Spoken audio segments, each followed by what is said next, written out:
మానవత్వం అంటే తోటివారి కష్టాలను తన కష్టాలుగా భావించే సుగుణమైనందున పరుల మేలు కోసం తప్పించాలని గ్రంథాలయ విశ్రాంతి అధికారి చింతపల్లి సుబ్బారావు పేర్కొన్నారు. రమణీపేట అడబాల ట్రస్ట్ కార్యాలయంలో ప్రవాస ఆంధ్రుడు కంచర్ల సత్యనారాయణ సౌజన్యంతో ప్రాణాంతక వ్యాధిగ్రస్తులకు నిత్యావసర సరుకులు పంపిణీ జరిగింది. ఈ సందర్భంగా ఆయన మాట్లాడుతూ ఒకరికి సేవ చేయడంలో లేదా సహకరించడంలో కలిగే సంతృప్తి ఎనలేనిదని అన్నారు. మాజీ సర్పంచ్ అడబాల రత్నప్రసాద్ మాట్లాడుతూ కాకినాడకు చెందిన కంచర్ల సత్యనారాయణ ఉద్యోగరీత్యా విదేశాల్లో ఉంటూ కూడా జన్మభూమిని మరువకుండా స్థానిక పేద ప్రజలకు పలు సేవా కార్యక్రమాలు నిర్వహించడం అభినందనీయమని అన్నారు. ఈ కార్యక్రమంలో నిమ్మకాయల వెంకటేశ్వరరావు, ప్రసాద్ రాయుడు, రాజా తదితరులు పాల్గొన్నారు.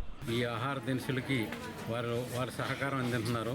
అలాంటి సహకారం అందించడం ద్వారా అడబాల ట్రస్ట్ చేసేటటువంటి సేవా కార్యక్రమాలు ఇంకా ముందుకెళ్ళడానికి వాళ్ళందరూ ప్రాణాంతక వ్యాధిగ్రస్తులు ఆహారం పెంపొందించుకోవడం, ఆరోగ్యవంతంగా జీవించడానికి తగినటువంటి అవకాశం కల్పించడానికి ఆయన చేసినటువంటి సేవలు చాలా విలువైనటువంటి అలాంటి మానవతా దృష్టితో చేసేటువంటి సేవా కార్యక్రమాల్లో ఆయన భాగస్వామ్యం చేసి అడబాల ట్రస్ట్ ద్వారా అందించేటటువంటి వారికి తోడ్పాటు అందించినందుకు ఆయనకి ధన్యవాదాలు తెలియజేసుకుంటూ అడబాల ట్రస్ట్ నిర్వహించే ఈ కార్యక్రమాలు ఇంకా కొనసాగాలని కోరుతూ అందరికీ సెలవు. నమస్కారం.